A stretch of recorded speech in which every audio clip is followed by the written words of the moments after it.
এটা ছিল আমার প্রথম স্নো দেখা বা প্রথম স্নো এক্সপিরিয়েন্স করা। আমাদের সবারই কোথাও না কোথাও স্নো এনজয় করার একটা ইচ্ছা সবার মধ্যেই থেকে থাকে, বা আমরা সবাই কখনো না কখনো চাই যে এমন কোথাও ঘুরতে যাব যেখানে একটু খাস বাংলায় বলতে গেলে বরফ পড়বে। সুতরাং জীবনে প্রথম যখন কেউ স্নো এক্সপিরিয়েন্স করে তখন আমার বিশ্বাস সেই প্রত্যেকটা মানুষের মধ্যেই একটা ছেলে মানুষই কিংবা একটা অজানা এক্সাইটমেন্ট ভালো লাগা কাজ করে, আর আমিও তার থেকে ভিন্ন নই। হয়তোবা যখন মানুষ অনেক দেখতে থাকে বছরের পর বছর প্রতি বছর, তখন এই ভালো লাগাটা অনেকটা ম্যাচুরিটিতে পরিণত হয়ে যায় বা অভ্যাসে পরিণত হয়ে যায়, কিন্তু প্রত্যেকেরই প্রথম স্নোতে নিঃসন্দেহে একটা ভালো লাগা কাজ করে। আমার স্বামী আমাকে ঘুমানোর আগে বলেছিল আজকে ভোর 5টার সময় স্নো পড়বে, কিন্তু আমি তার কথায় কান না দিয়ে ঘুমিয়ে যাই, আর অ্যালার্মও না দেওয়ার কারণে আমি আসলে এটা মিস করতে পারতাম। হ্যাঁ, পারতাম, কিন্তু খোদার কাজ খোদা করে।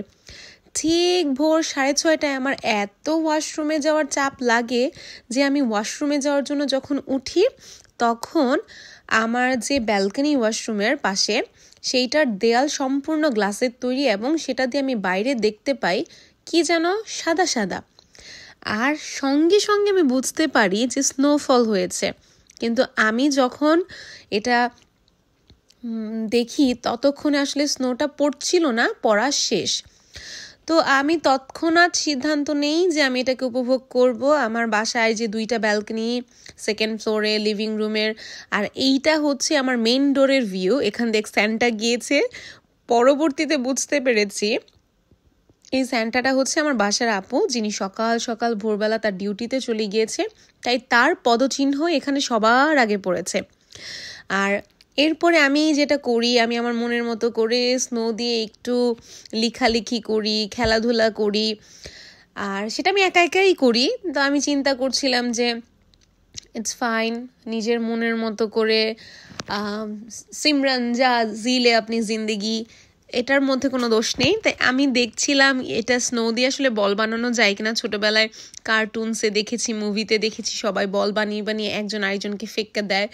তো এইভাবে আমার ঘুম শেষ, আমি আর ঘুমাইনি, এবং সকালবেলা এটা আমার উইন্ডো ভিউ আমার বেডরুমের, এইখান থেকে দৃশ্যটা দেখতে ঠিক এইরকম লাগছিল। হ্যাঁ, কিছুটা বরফ গলে গিয়েছিল, রাতের অন্ধকারে যত ছিল ঠিক ততটা ঘনত্ব নেই, তবুও এই যে চালগুলোর মধ্যে থেকে পানি হয়ে কিছুটা বরফ চলে গিয়েছে, রাস্তাও কিছুটা গ্রিন ঘাস বের হয়ে গিয়েছে। বাট আমি যখন রাতের বেলা দেখেছিলাম সব কিছু একদম তুষারে কভার করা ছিল, একদম মনে হচ্ছিল সবাই সাদা লেপ গায়ে দিয়ে আছে, সব কিছু সাদা লেপে একদম ঢাকা। আর আমি সত্যি আমার মনের মতো করে এনজয় করেছি। আমি কোনো কিছু চিন্তা করি নাই কে কি ভাববে, কে কি বলবে। যেটা আমার ভালো লেগেছে আমি ঠিক সেভাবেই কাজ করেছি।